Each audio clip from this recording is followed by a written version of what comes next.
My name is Andrew Taylor, and it's a great pleasure to welcome you to the second season of Stick With It.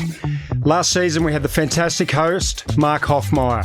Without his tremendous work and the fantastic interviews and guests he had, we wouldn't be back for a second season. This season, some amazing guests, so I'll invite you now to settle in, relax, and enjoy Stick With It.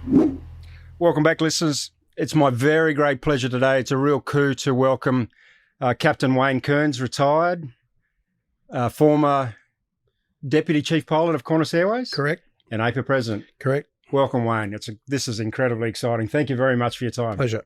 How are you, Wayne? I'm very good, thank you. Very good. How's retirement treating you? Very busy. I've been retired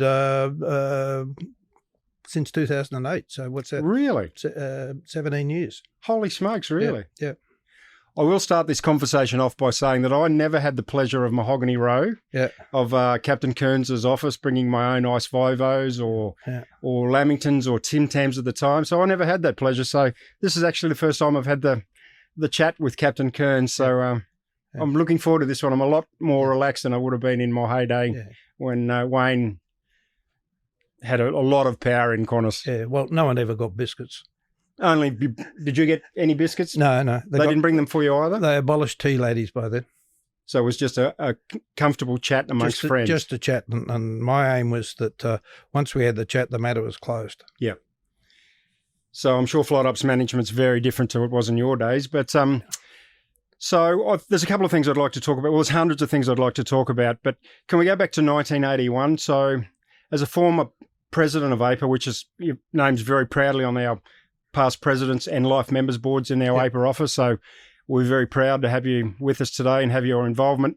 Is it true that AIPA came out of a dispute on the SP with the flight attendants or the stewards? No, that was part of it. What had been going on for a couple of years, in those days we were the overseas branch of the AFAP, and we were based in Sydney, and the New South Wales branch, which was basically Airlines of New South Wales and East West, were also based in Sydney. We had an office at 66 Chandos Street, St Leonard's. Yep.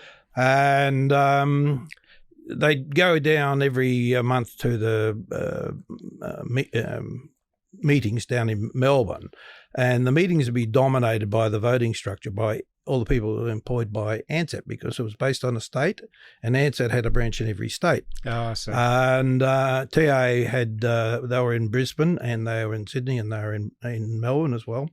And they talk about all sorts of things like wearing ties in summer in Queensland. A lot of time was spent on GA stuff. But it all boiled over head office interference in overseas branch affairs, and there were a few of those. There was a captain who had a few alcohol-related incidents. It wasn't about alcohol in aeroplanes; it was about misbehaviour on the ground. Yep. And basically, the Qantas pilots knew what he was like, and when Qantas was going to do something with him, the Qantas pilots wouldn't support him. But the AFAP wanted us to go on strike. That was one example. Was it? There was a thing called a route protection policy, where it was agreed that domestic airlines did domestic, but international did international. And ANZAC's ambition, they wanted to go to Singapore, and also they did one from Christchurch to Hobart. And then the one you mentioned was the SP dispute. At the time, the cabin crew, there were two cabin crew unions, the boys' union and the girls' union. Yep. And the boys' union had changed executive. And the new executive that came in were quite belligerent towards Qantas, and they decided to take Qantas on, and they basically wouldn't agree to anything. And the SPs were coming in, and they basically came in for two reasons. One was to compete with Pan Am to go to Los Angeles. The other one was to put a Qantas presence back into Wellington. Anyway, the boys' union put a ban on the SPs, and so Qantas decided to fly them without the boys crewing them. Yep. And the president of AIPA at that time, a guy called Jeff Westwood, he was keen to show that AIPA were strong and independent. Well, what would be the overseas branch or something? We weren't even AIPA then, were we? No, we broke it away by that stage. Oh, okay. We hadn't broke away, right? So the overseas branch of the AFAP. It showed that we were strong and independent, right? Yep. And so he indicated to Qantas that we would allow volunteer pilots to crew the doors, not to serve the meals, but to crew the doors. So on the first SP services, a combination of technical crew and female flight attendants crewed the doors. How did they find volunteers to come and crew? There were plenty of volunteers. What was that at the front bar at the Green Gate or the? No, might have been, but no. They were out there. There was quite a bit of antagonism between pilots and the boys' union, because the cabin crew boys' union were doing all sorts of stupid things, like they were banning serving hot towels, and they were to pensioners. They wouldn't allow people to bring duty free on the aeroplane.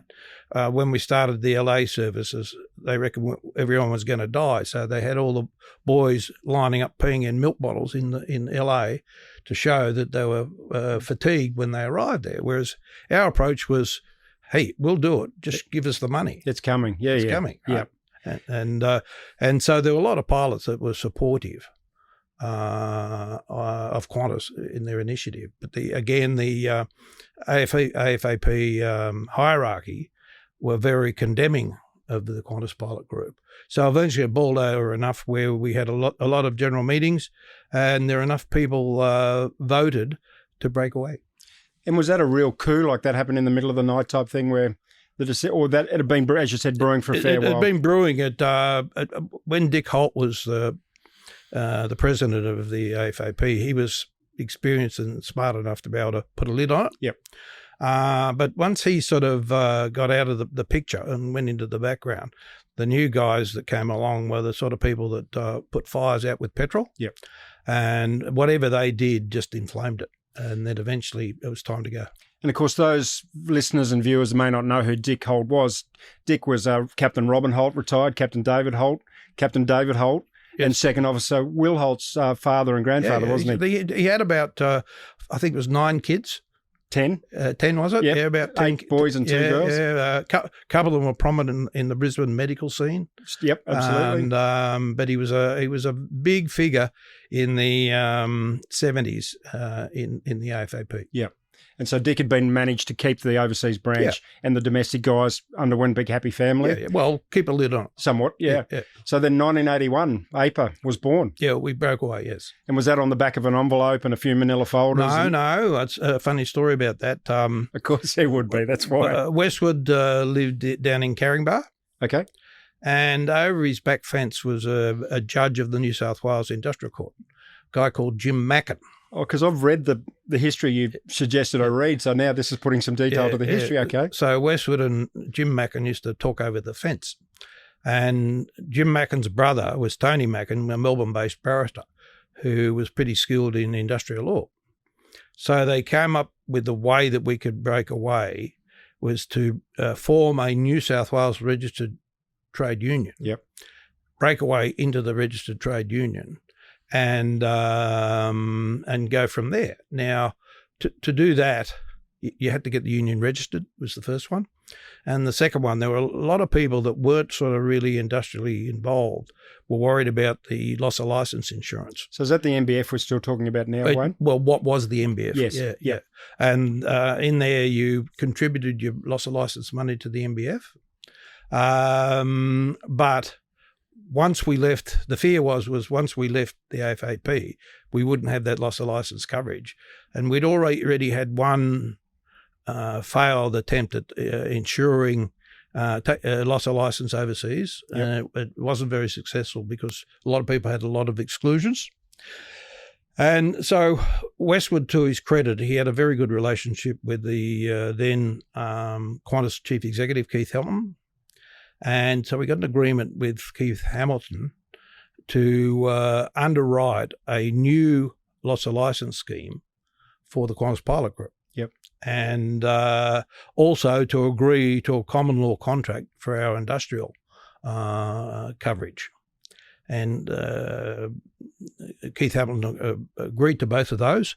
So both those log jams were cleared. Were they? And so we broke away. Everyone signed up, well, nearly everyone signed up to the New South Wales registered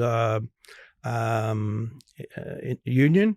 Tony Mackin in Melbourne did all the court work and the industrial work.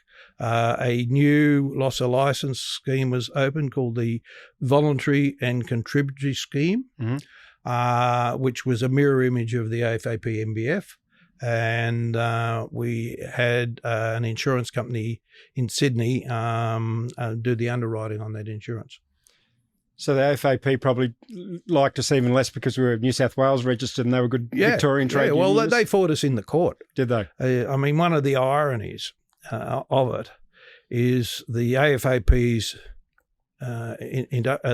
industrial legal representation was a guy called Dr. Chris Jessup, who is now a federal court judge, and he led the AFAP's fight against AIPA to break away. Did he?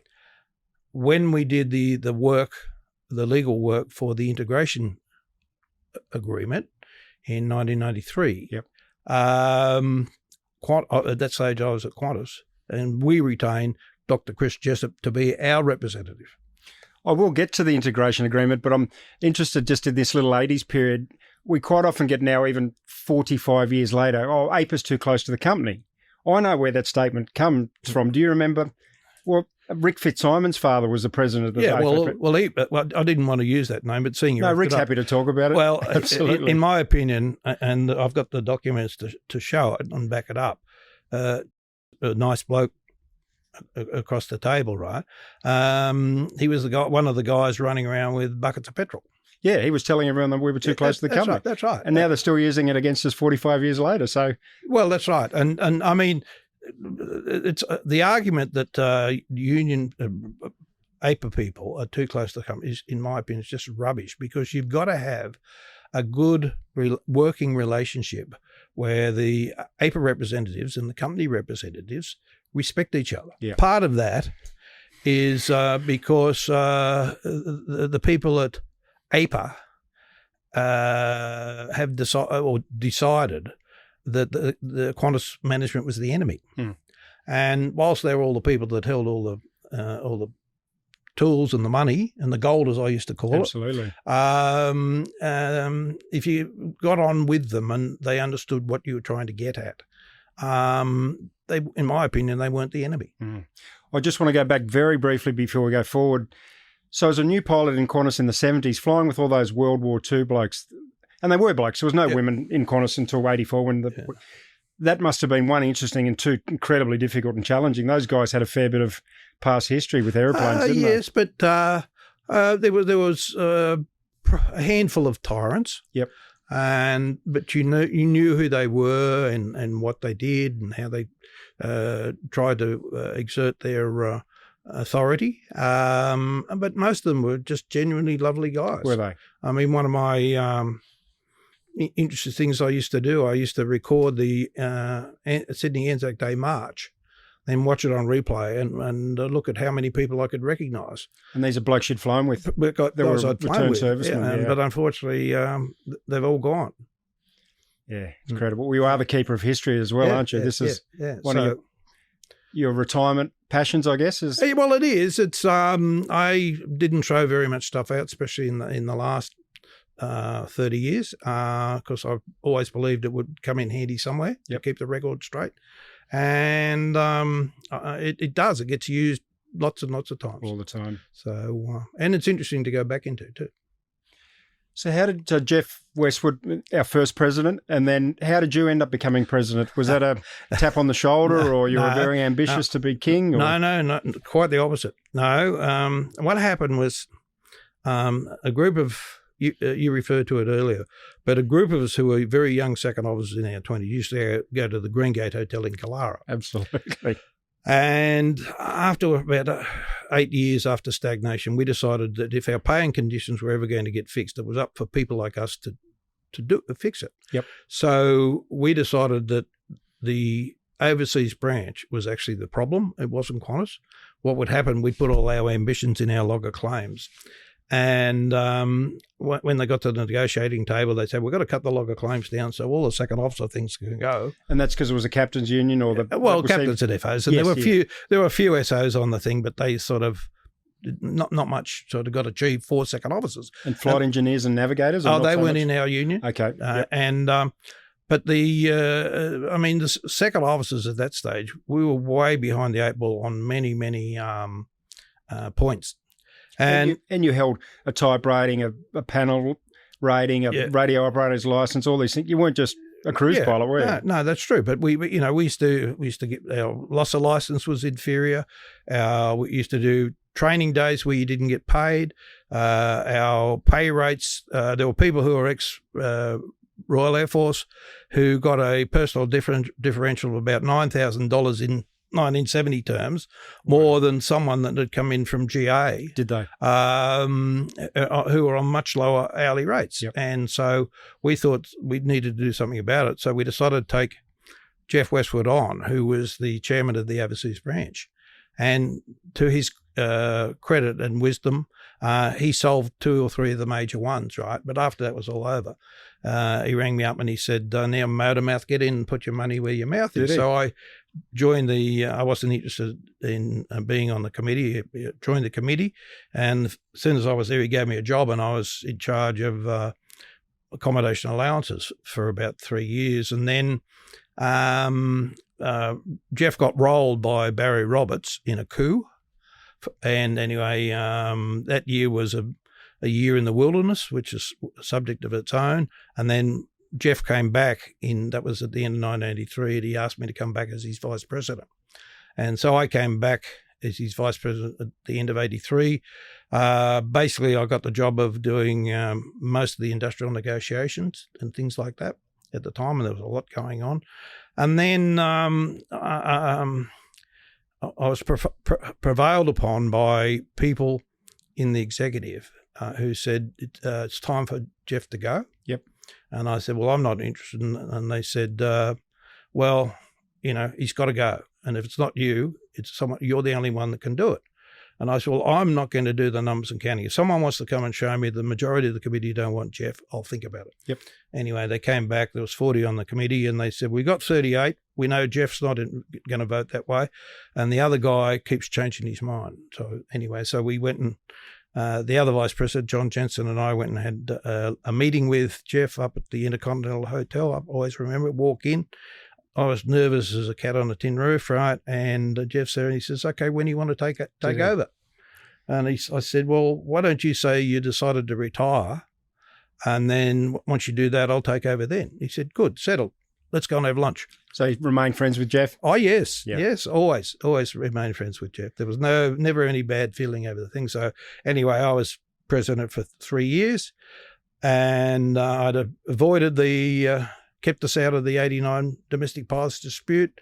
In the meantime, we'd negotiated a good pay rise for the 400.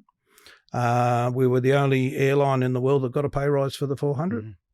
And I decided it was time to go. And did you keep us out of the 89 dispute by good luck or management or combination of all of that? No. I'm a student of history and I followed what goes on. Yep. And all through the 80s, I'd noticed or watched the airlines in the States taking on the management and losing big time. Continental, Eastern, Pan Am, goes on and on Northwest, and on, United, and then in Europe it was the same, right? And by the middle, an important part was by the middle of the 1980s, Buck Brooksbank became president of the AFAP, and he wanted to get us back together. And he invited me to go along to the AFALPA conferences, but only as long as I understood I was persona non grata there. To be seen and not heard type thing. Yeah. And I was happy to do that.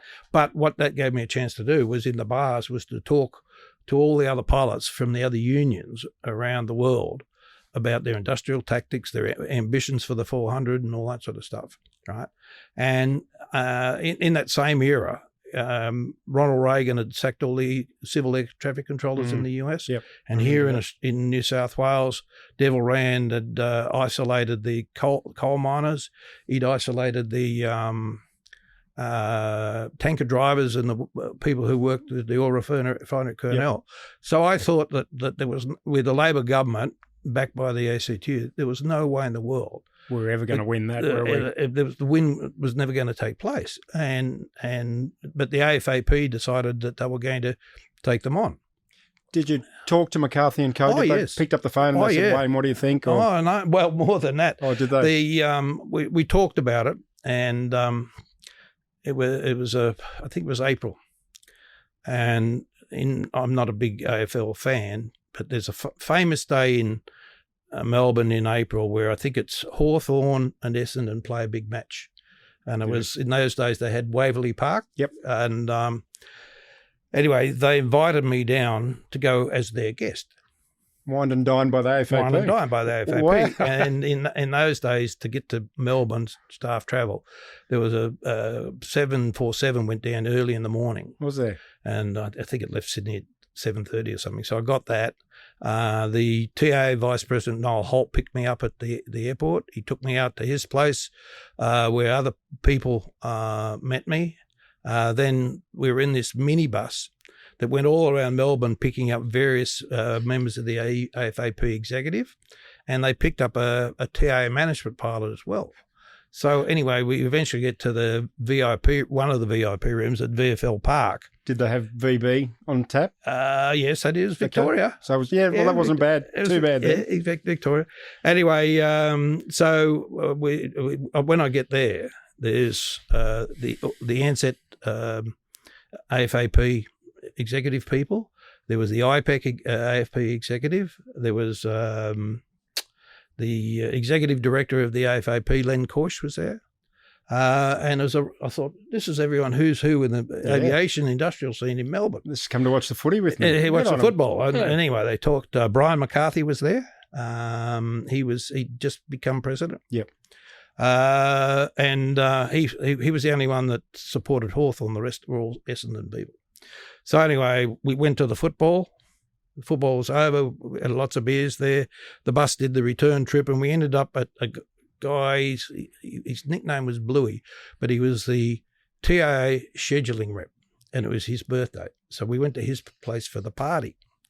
Anyway, by this stage, it's 10 o'clock at night or something. Getting a bit tired and emotional. Oh, well. Been up early to come down to Melbourne. Have a bit of stammer in those days. So anyway, they corralled me in the kitchen and said, okay, we're here. You're not here to be nice, for us to be nice to you. Here because we want your support for our oncoming dispute. And I said, we're not going to give you any support. Was this the first time they'd asked, or they'd asked before? That was the first time. Oh, they flew you down to Melbourne to ask for that? There were lots of hints, but that was the first time that they'd asked. And I said, we won't break your strike, right? But we are not going to get involved in. We don't think you'll win, right? And so wish you the best of luck. Did we have AIPA members that were keen to get involved? Were people saying to Conway, we've got to get on this? There were a few. There was what I call as a rump. And there were those that generally thought that the AFA were going to win. And then there's a whole silent group there that believe in the brotherhood of pilots. And then if they do something, we've got to support them. Yeah. But if you take that to the next step, if they lose their jobs, we've got to lose our jobs too. Yeah, well, absolutely. I'm sorry about that. Yeah. We're not in that sort of stuff. You weren't prepared to go down that path. Yeah. So anyway, but we went back to I stayed at the TA Vice President's place overnight, and he delivered me back to the airport the next day to come home. And that was it? Yeah. I mean, one of the interesting guys that was there was a guy called John Raby. Oh. Now, he was the Ansett Vice President. Yeah. And after the dispute, Raby went up, and as I understand it, he was running the... was he Qantas, or he ended up Virgin. Somewhere, didn't he? He helped Virgin. Brett Godfrey set up Virgin. Okay, yep. Yeah. I'd heard I could remember his name somewhere, but I couldn't. He's still in Queensland, but he helped Brett Godfrey set up Virgin. Okay. So then moving forward to finish as AIPA President, and how many friends did you lose when you decided to go and work over across the road at Cowards? No personal friends, but all the armchair critics, right? And I mean, It must have been pretty bruising. I mean, you're a popular president and done a very good job. No, not really. It was a big problem for me because. Was that tap? Somebody come and said, "Wayne, will you come and work for us?" Or well, it was a phone call. My background is my father was a coal miner, and he spent a lot of time when I was a kid growing up on strike. Did he? For coal mining unions, absolutely. Right? And I'd say to him, "Do you believe in this strike?" And he'd say, "No." I said, "Well, why do you go to the meeting and put your hand up?" He said, I'd get blackballed if I didn't. No. He said, "I'd rather not go to the meeting." Okay. So you go from there, right? And he's a dyed-in-the-wool Labor supporter. And so anyway, I stepped down from being a AIPA President. I was a 767 captain. I'd never done a pattern line as a 767 captain because I went straight from my command training into the presidency.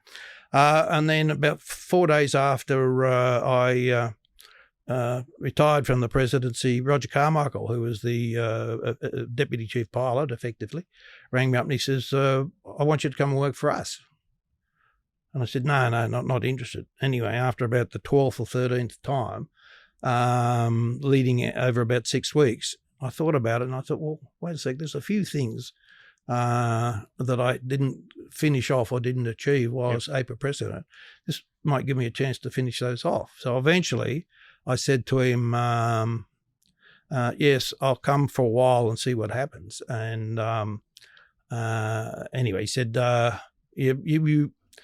you can't start till end of April because the board wants you to decontaminate with your union background.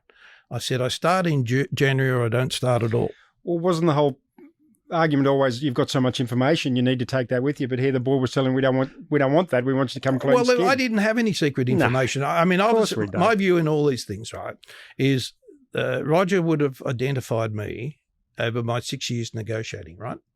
He'd had experience watching you. Watching and everything like that. And I would say that he and Ken Davenport, and who's the director of flight operations, and various other people, liked what they saw and decided that I could add something to their group. I've always thought it's a compliment that the company takes ex-AIPA people because you said they've seen them operate, see how they are, see whether they're any good or not, and say, well, this person's good. Yep. Let's offer them a paid job. Yeah. Because everyone screams blue murder, says, oh, that's the worst thing, you can never...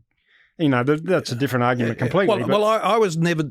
The job that I was offered was as the deputy fleet manager for the 767. So brand new fleet. Who was the first boss we had on the 76? Peter Flannery. Oh, okay, yep. But I'd only been there about 9 months and they had a...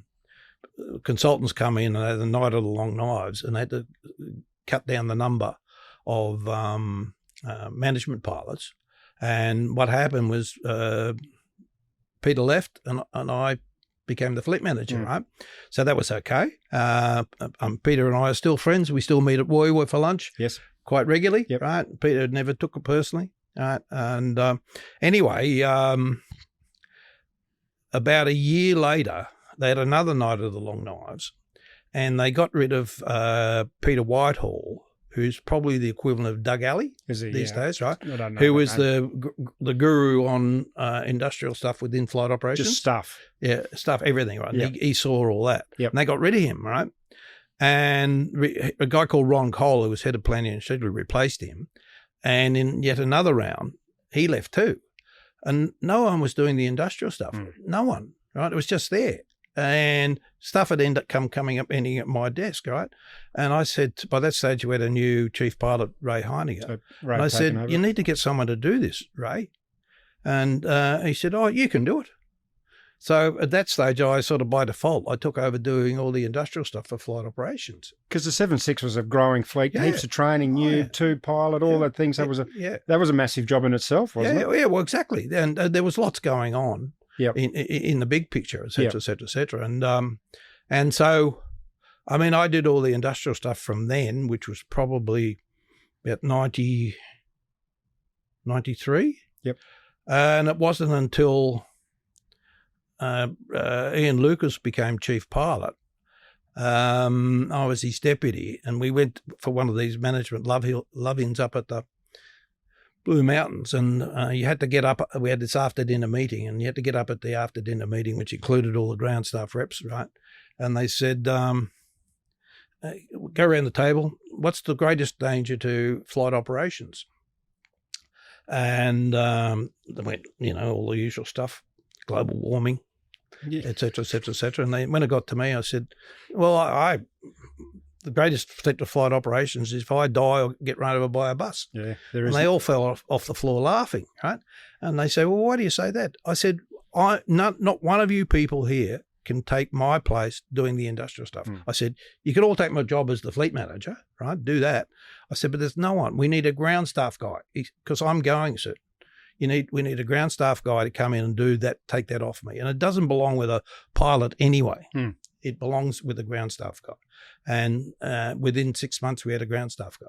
And a lot of that is because a sentence in a paragraph, in a sub-paragraph, in a contract that's this thick, you know where that sentence came from and what that sentence means. Yeah. And that's got lost, hasn't it? People are trying to change history. the meaning. Yeah, they call it corporate memory or but they're trying to change the meaning of that, that sentence. And unless it's protected, it just becomes whatever somebody at the time. Exactly. I mean, lots of times since I've been retired, I've been contacted by people from AIPA, people from the company, people from outside the company doing legal work for both organisations. Say, look, what does this mean? Do you have the history of that, et cetera, et cetera, et cetera, et cetera? And I mean, when the City Tats Club was over here, that used to be one of my offices where we go and meet in the bar there and have a discussion about. There was strategy planning. It wasn't. Yeah.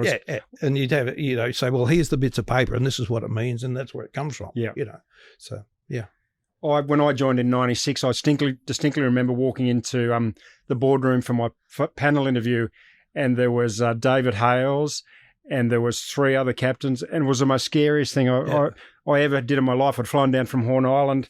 As I've told lots of people, I had to sell my car to buy my suit to come for my interview, things like that. So we were always very scared of going anywhere near QCC2, weren't we? Mahogany Row. Yeah.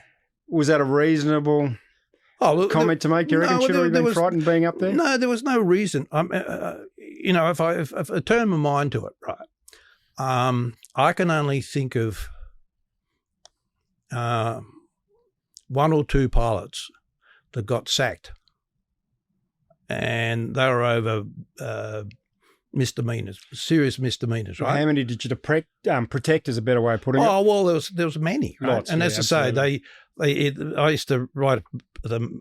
I'd get a DOP, say from the schedulers or from ground staff or something, and it'd come written.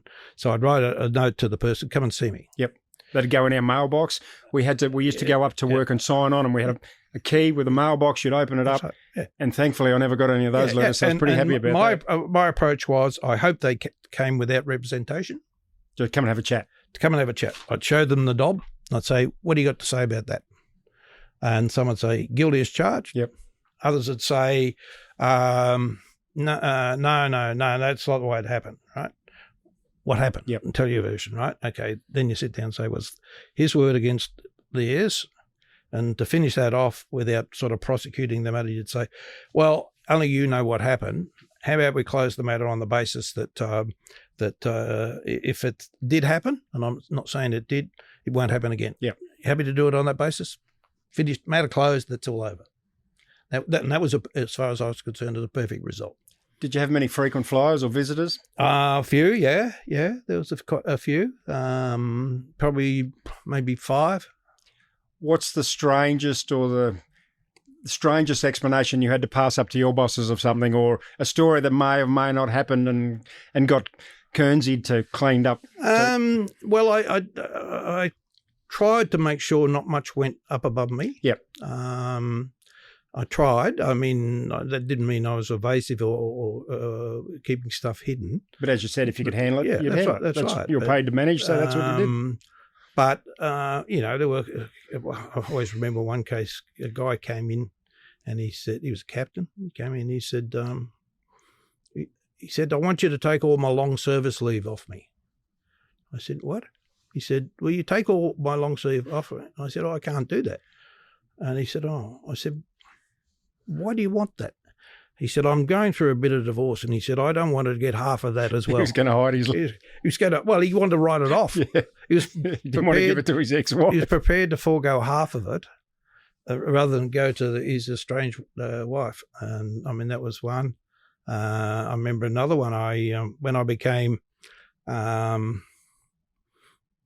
joint manager for 767s in the Classic, I had to clean up a few messes, right? And one was this guy who'd been, he was actually on sick leave, but he wasn't sick. And trouble was, what had happened was a flight attendant put in a care report on him, and CASA Medical said, yes, medicals is suspended. And anyway, the only way he could get it back was if he went and presented to a psychiatrist and got the all clear. And he said, there's nothing wrong with me. I'm not going to a psychiatrist. So he'd been off about 4 years by the time I got to handle his case. So I was aware of it, but before it was something I had to bring it to an end, right? I had to deal with it. Put him back on the roster, get him back on the roster, or finish his service with Qantas, right?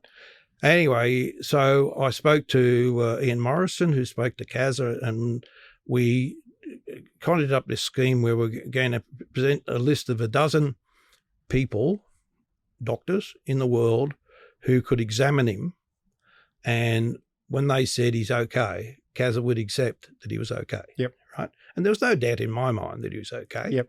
But he was so stubborn, he wouldn't do this, right? So anyway, I put it to the then AIPA President, who was a bit anti-company at the time. That was his attitude.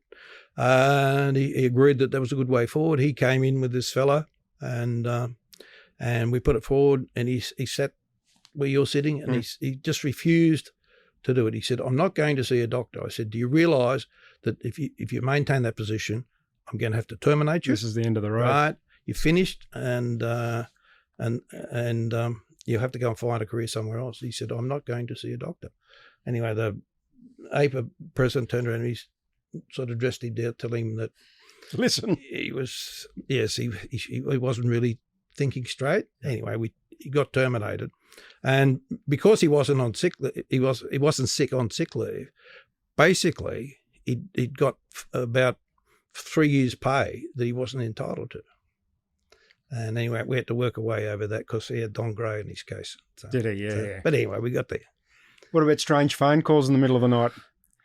Yes. Some blokes the worst one, the worst sort of thing happened was it was in an era where gay pilots stayed in the closet. Yep. And we had a few. Yep. Absolutely. And what would happen was that there'd be a what I took to be a disagreement in the community, and someone that disagreed with the pilot would ring up the safety department and say, pilot such and such either takes drugs, goes to the rage parties and takes drugs, is drunk, was drunk on duty, was drinking with ours, or something like that. And it was the sort of thing that you had to take seriously, because you didn't want to wake up the next day and see it on the front page of the Daily Telegraph or on a current affair that night. Yep. So we probably had about maybe 5 or 6 of those. One of them, he came in and he said, "No, not me." I said, "Okay, fine." I said, "This is your first warning." And this was in the days before we had an alcohol program. And he came in. Sorry, we had the alcohol program. We didn't have the testing. All that now. Anyway, he came in the second time, and I said, he told him what had happened. He said, "No, definitely not me." I said, "Righto." So I said, "You're on your last warning." I said, "If we hear the next one, right, basically you'll be fighting to get your job back if you don't go on the program." And he took the warning, and then there was a third one. He came in and he said, "Well, I guess I've got to go on the program rather than be fired." I said, "Okay." So I handed him over to the Qantas Medical. And after a month or so, the head of Qantas Medical rang me up and he said, "You know that guy we put on the program?" I said, "Yeah, he hasn't got a drinking problem." I said, oh. I said, you mean he's failed the program? No, he said, he hasn't failed the program. He's failed the screening program to prove that he's got an alcohol problem. I said, he's got other issues. But it's not drinking. But it's not drinking. I said, okay, right. Anyway. Different times. Yeah, different times. So, how did you go about losing a flight engineer for a 2-pilot aeroplane and then pushing A pilots into a Q pilot list? I mean, we could talk about thousands of things. Okay, well, when we were talking about the 767, the discussions of that started in 81, 82. Did Ansett get theirs before or after us? Yeah, they the flight engineer. Yeah. And when all that started, the 767 was an analog aeroplane. Okay. The old dials, same as the 707. Yep. Anyway, when Qantas came along, they said no flight engineer. And Westwood was the president, and he said, I agree with no flight engineer. The committee agreed there was no flight engineer, and the Flight Engineers Association was a separate union. And they went off and they wanted an engineer's job. And they were most upset that AIPA didn't support them. They did a world tour trying to find out why you needed a flight engineer on a 767. And came back with a report, gave it to Qantas, said, well, very good, but we're not going to have a flight engineer. Yeah. Anyway, it got resolved because Ron Yates, who was the CEO at the time, he replaced Hamilton when Hamilton had a heart attack and died very early in his life.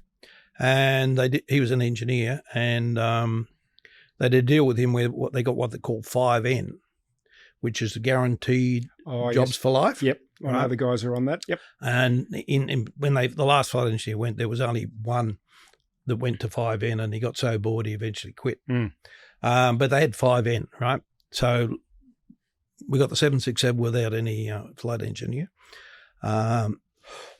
Excuse me.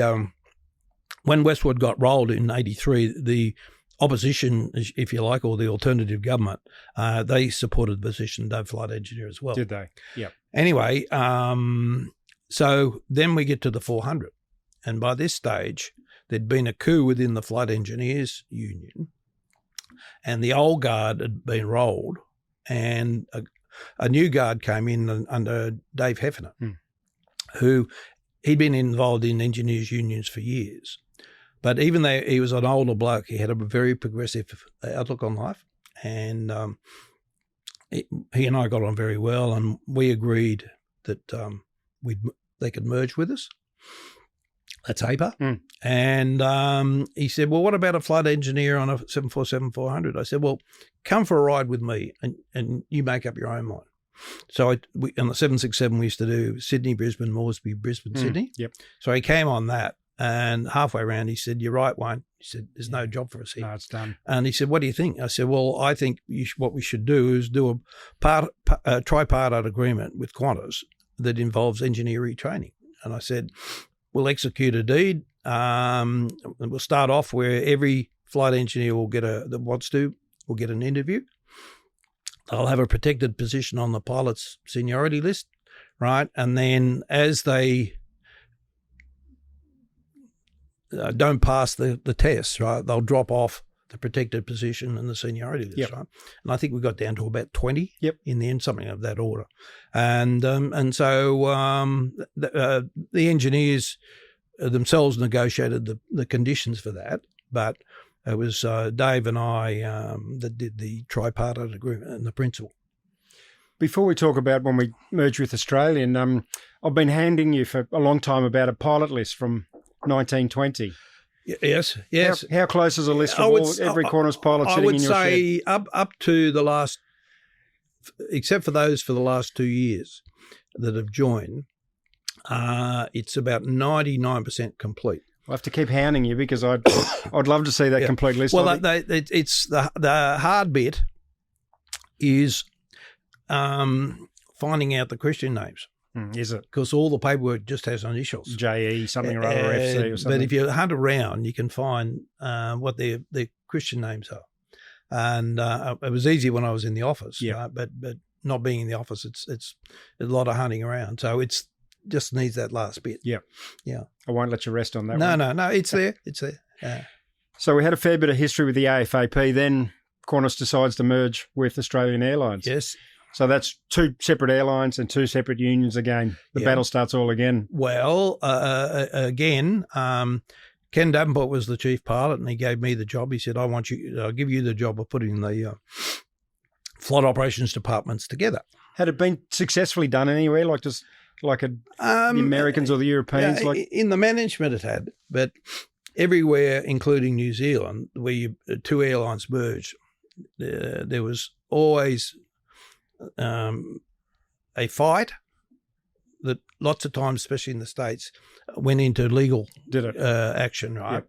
And in New Zealand was the same story when they merged Air New Zealand and NAC. Yep. So I thought, well, we want to avoid that. So I thought about it, and I'd already been thinking about it, about the why. And the issue that we had was a lot of the people that worked for the old Australian Airlines, apart from 12, they were people that had come back.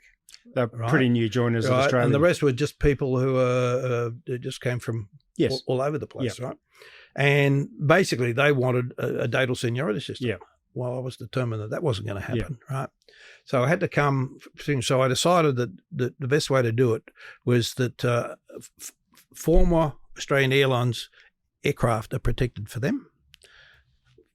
Qantas aircraft are protected for them, and then they come together at the date of joining, and then either side has rights on the other side to go all the way down. Yep. And then we put the Y together.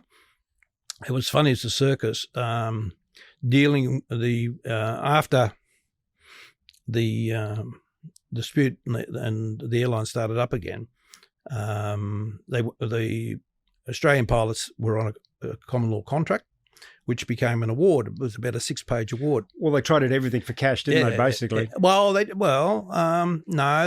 weren't in a position of trade. I asked Ian Olmedo years later why they gave them so much money. And he said, well, we had to attract people. He was working for Ansett.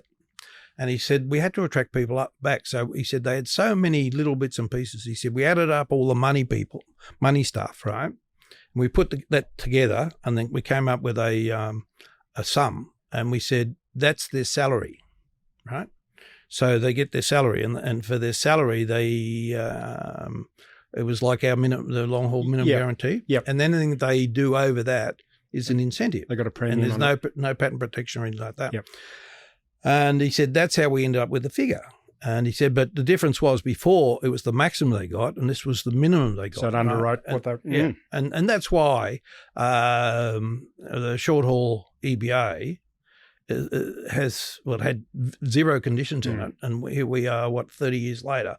And the last thing they've just voted and approved on has been conditions. More conditions. Absolutely. Yeah. It's been so important. So anyway, we had that. But the union representative, they were agency clients for the ASU, which is the ASU are the check-in people. Yes. People do the flight planning, the scheduling, and all that sort of stuff, right? And they've always had ambitions for pilots, and so they TA recruited, or TA and Ansett recruited this guy called Eric Green, who worked for Qantas for a short time, to be the liaison bloke, and trying to negotiate the integration agreement was you go to a meeting and there'd be 6 Australian Airlines pilots. You get to a position where you thought you had an agreement, and then next meeting you went to be different 6 because they decided, because they didn't have any structure, because they decided they didn't like what the agreement was. And then eventually we got to it where the Americans, the ex-Braniff people, took it over, and they were nearly all A300 people, and they wanted it all changed so that the A300 people got lots of protections, and they didn't care so much about the 737. So it was a matter of keeping it on. And anyway, when we eventually, I went off with some mates of mine on a men behaving badly to where we did a pub crawl from Sydney to Darwin. But that would have been for research purposes or something. Yeah, important, Yeah, as a so, fact-finding everything, mission. the agreement was done and was waiting to be written up. I spoke to Andrew Marshall on a previous podcast about, is everything for sale? We had a chat about that. He said, no, everything's not for sale, but some things, if you come and offer me the right price, I'll consider selling it. That's right. So that's what you're saying there, you know. Yeah. Well, you just got to, my view is just got to keep an open mind on everything and have a very good idea of the value to you of what you've got and the value to them of what they want. And then some things you might say, well, the price is never going to be high enough. Yeah. And so we're not going to do that. Right. So I guess what should have I listened to you when on my induction when I turned up and all the senior captains come in 96 and spoke to me? What should have I listened to that you told me then? And then now what you're going to tell me something that I need to listen to going forward? Well, in those, I forget whether it was those days, but I think it was the days where you'd give the official stuff, right? And then I'd say, righto, now I want you to write your superannuation down on a bit of paper and then tear it in half and then in half again. And then have a look at the value of one of the little bits of paper. And if you don't look after your marriage, that'll be what your superannuation is going to be worth. And I think that's pretty spot on. So now in the last 10 years of my career, give me another piece of advice that I will take this time going forward for the next 30 years. Don't invest badly. Did you listen to mates saying, "Oh, come on, Kearnsy, we've got to get into this"? Never. No ostriches, no tea tree. No, I dodged all those lurks. And to be fair, most of my mates did. Yeah, absolutely. But you'd be like sort of skid that and you'd skid this and miss that and everything like that. And I dodged all that because I couldn't see the value in putting everything at risk. Just because you're going to get a tax advantage. And it was the wrong reason for investing. But people would say, oh, I'm a pilot, but, I know everything about everything, right? So that looks a good deal. I'll put some money in there. Yep. And lots of them got their fingers burnt. Yep. And retirement filled with lots of travel? Oh, yeah. Well,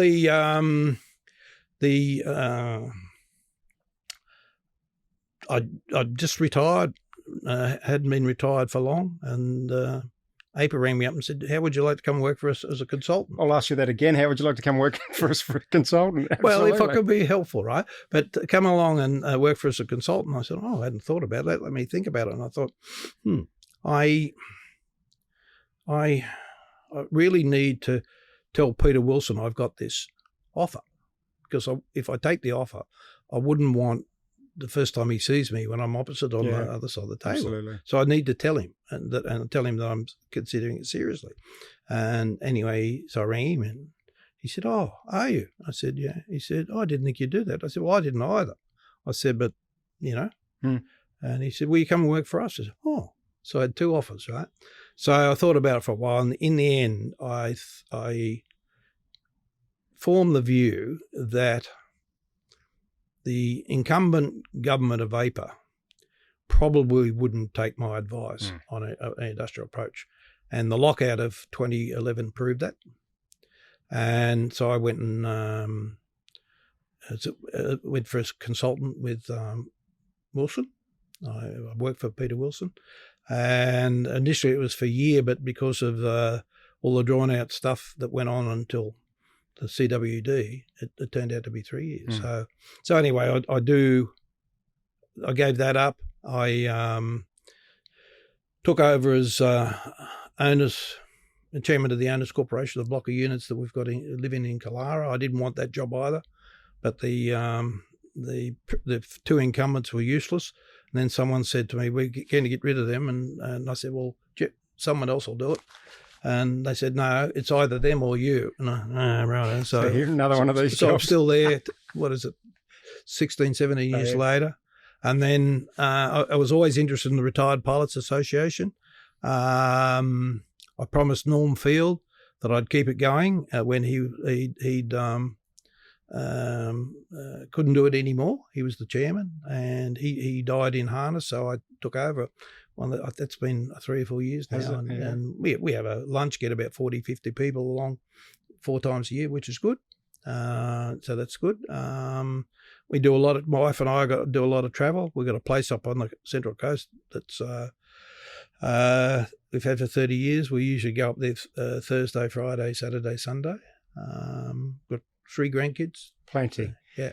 So what's really obvious is we've run out of time, and I haven't even started to scratch the surface with Wayne. So listeners, I promise, Wayne, will you come back? Can we do this again? Yeah. So we're going to undertaking. So we'll be back. So please stay tuned for part 2 of my fantastic chat with Captain Wayne Kearns, retired. Wayne, thank you very much.